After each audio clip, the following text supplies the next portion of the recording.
Uma criança que nasce acéfala, sem o cérebro, ou com todas as paralisias que se pode imaginar.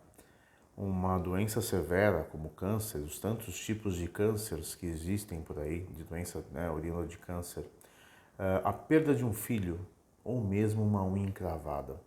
O que o Islã, o islamismo, a religião islâmica fala a respeito do sofrimento?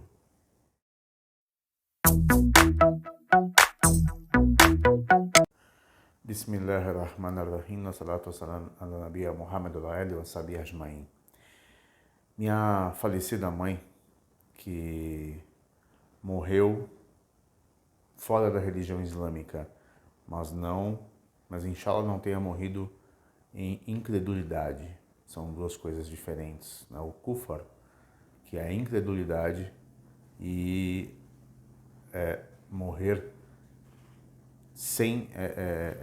fora da religião islâmica são coisas distintas, e a gente pode falar disso num outro tema, porque isso dá uma infinidade de assunto aí pela frente. Mas ela dizia uma coisa que a incomodava a respeito das religiões, apesar de acreditar em Deus na forma que ela entendia. Ela dizia que, puxa, como Deus permite, às vezes num momento de dificuldade, tamanho sofrimento para alguém que é inocente, né? Tamanho sofrimento para uma criança que nasce, puxa vida, numa condição muito difícil de saúde ou de pobreza, por que não? Na miséria, sofrendo preconceitos, como uma criança que hoje tem tantas crianças na rua, infelizmente, só tem crescido nesse Brasil agora em 2022. Desde a pandemia do Covid até então, e a gente só vê isso crescer, infelizmente, né? Tamanho o número de famílias que passam por dificuldades.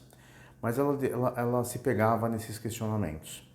E depois de um tempo que eu me reverti ao Islã e procurei o entendimento, aquele entendimento, aquela resposta que eu não consegui encontrar na Igreja Católica, não consegui encontrar numa igreja evangélica que eu tive contato há muitos anos atrás, não consegui encontrar em nenhuma religião de origem, de linha africana, né, como Umbanda, por exemplo, que eu tive sim contato, ou mesmo Candomblé, e nem mesmo na chamada mesa branca, né, que é o espiritualismo, né, kardecista, coisa e tal.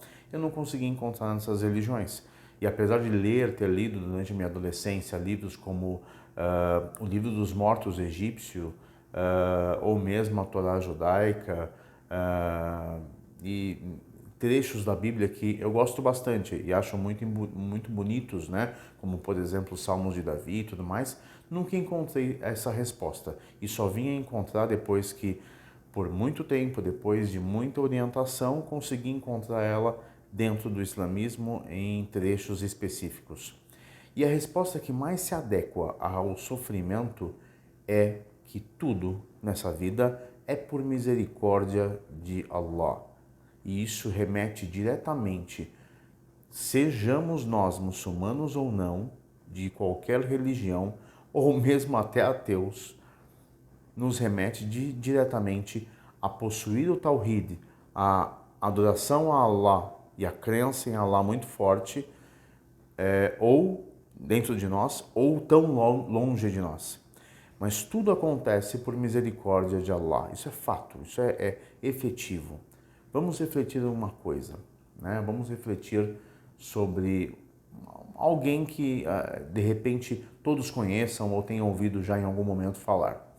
A gente tem um caso na mídia internacional que é do Michael Schumacher, né?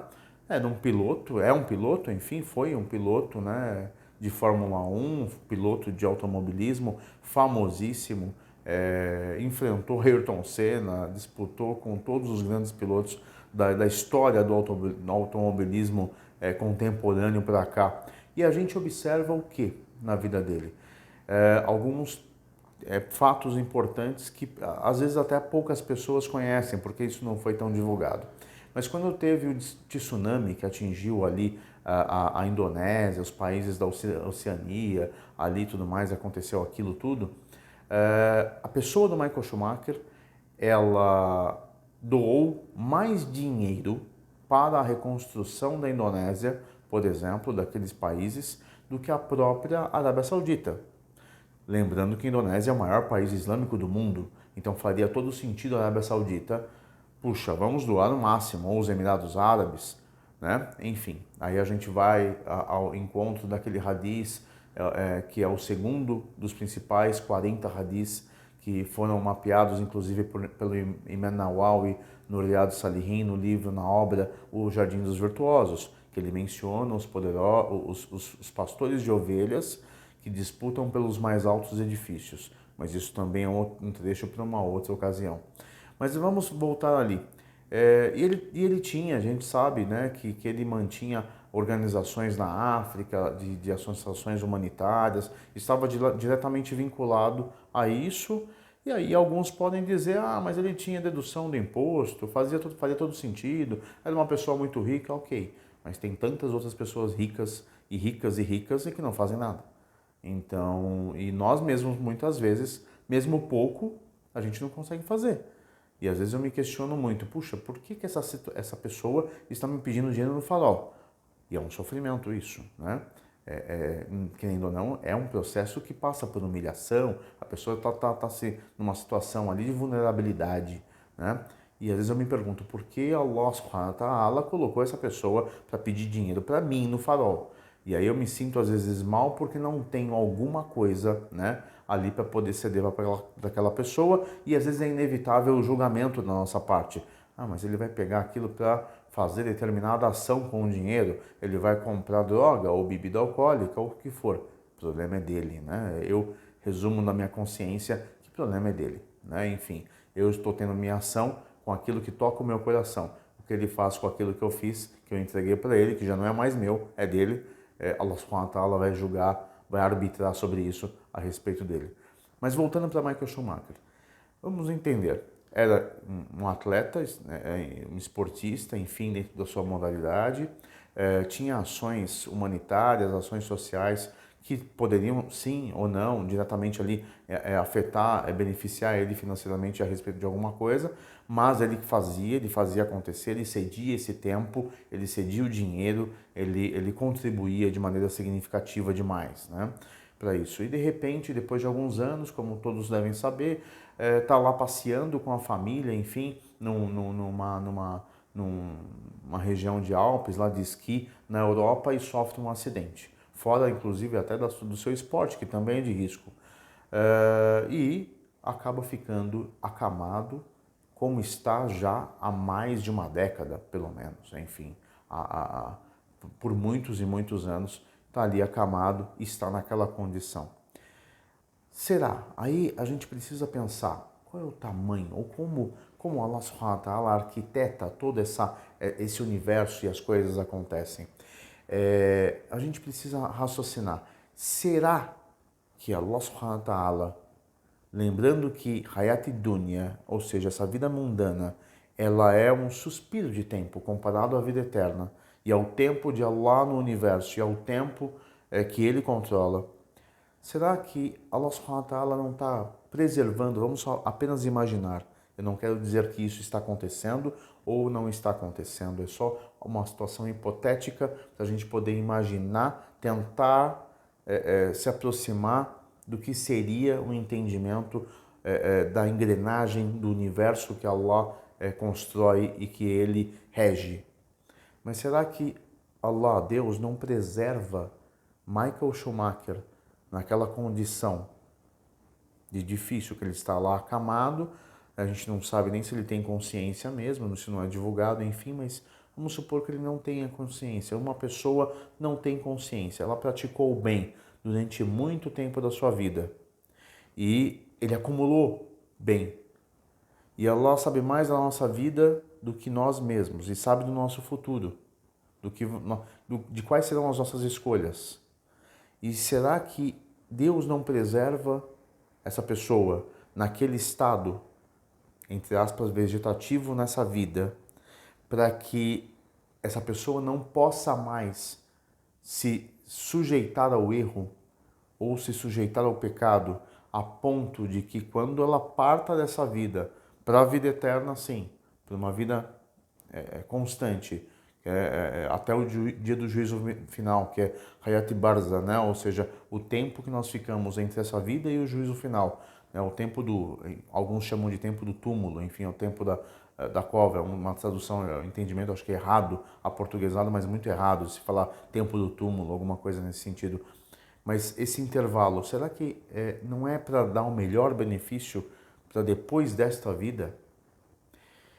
Enfim, o fato é que se nós começarmos a entender de maneira racional de que todas as obras, boas ou ruins, e isso está diretamente ligado ao sexto pilar da crença islâmica, que é acreditar no destino, seja ele para o bem, ou seja ele para as coisas que nos agradam ou para as coisas que nos desagradam. Será que se a gente começar a avaliar o mundo e as coisas nesse formato, as coisas não ficam mais fáceis e nós não nos aproximemos do estado de ihsan, ou seja, no estado de confiança plena em Allah subhanahu wa ta'ala, em Deus, a ponto de vou buscar o melhor, vou trabalhar sim, mas acredito, estou certo de que Deus provê para mim aquilo que Ele entende como melhor para mim.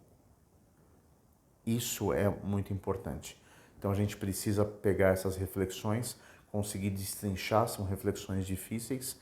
É fácil para nós, né? Apesar de, alhamdulillah, alhamdulillah, alhamdulillah, graças a Deus, eu tenho os meus filhos, tenho 3 filhos, um tem 24 anos hoje, tem a sua profissão, é advogado por seu mérito, por seu esforço. Tenho um filho de 13 anos que vai galgar ainda, se Deus quiser, inshallah, um pleno caminho. E tem uma menina de 7 anos autista. É um sofrimento? Não sei. Ela não sabe o que é não ser autista. Da mesma forma que se ela tivesse nascido cega, ela não saberia o que é enxergar. Será que é um sofrimento para ela não enxergar ou ser autista? Allahu Alam, Deus sabe mais. Deus sabe tudo de todas essas coisas, né? E a gente não tem esse conhecimento.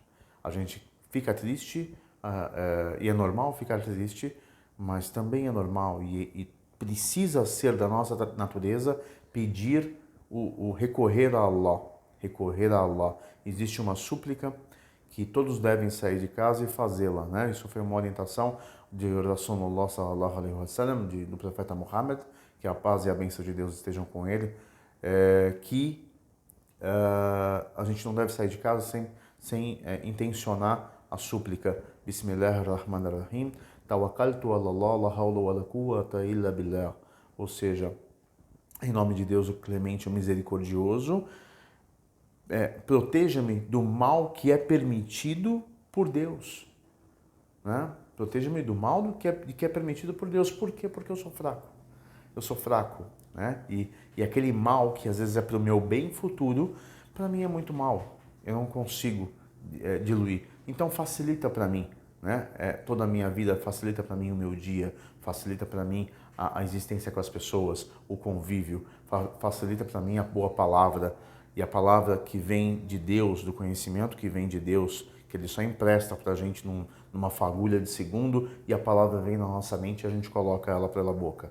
Então, inshallah, a gente consiga sempre ter as melhores intenções e pensar que tudo nessa vida é por misericórdia de Allah. Isso está diretamente ligado ao Tawhid.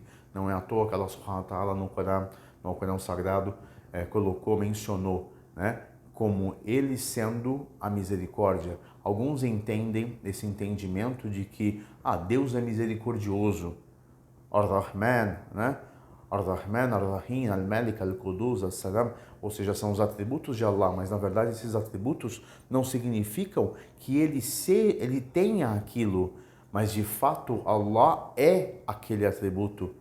Então quando nós temos aquela mesma pessoa no farol que pede alguma coisa e eu toco o meu coração e eu pego alguma coisa ali, enfim, às vezes até um alimento, um biscoito que estou carregando no carro e cedo para aquela pessoa de bom grado, e a gente deve ceder sempre com a melhor intenção, vamos falar sobre isso, mas a gente cede de bom grado. O que acontece com essa pessoa? Eu estou tendo um ato de misericórdia, a misericórdia é minha? Não, Allah subhanahu wa ta'ala está cedendo um pouco porque Ele é a misericórdia, Ele cede um pouco naquele momento para mim, para que eu consiga estender a mão e, por favor, pegue, né, sempre com a palma da mão para cima, pegue essa caridade de alguma forma e faça bom uso dela para a sua vida. Me dê essa oportunidade e não, palma da mão para baixo, pega a minha caridade. Estou te dando uma caridade porque eu sou misericordioso. Não, jamais. Jamais vou ter um atributo de Allah, porque esse é um atributo que reflete Allah, que representa Allah, e Ele só me cede naquele instante na minha vida para que eu possa praticar o bem e me aproximar dele de alguma forma e deixar o reflexo disso como efeito para as pessoas que estão próximas de mim de alguma forma, para benefício. Que Deus abençoe a todos, muito obrigado pelo tempo e que de alguma forma as palavras que nós passamos aqui, as mensagens, o conhecimento que é de alguma forma multiplicado, seja para benefício de todos, para o meu benefício, para os benefícios dos meus filhos, inshallah, e para o benefício de todos que possam estar ouvindo essa mensagem. Assalamu alaikum wa rahmatullahi wa barakatuh.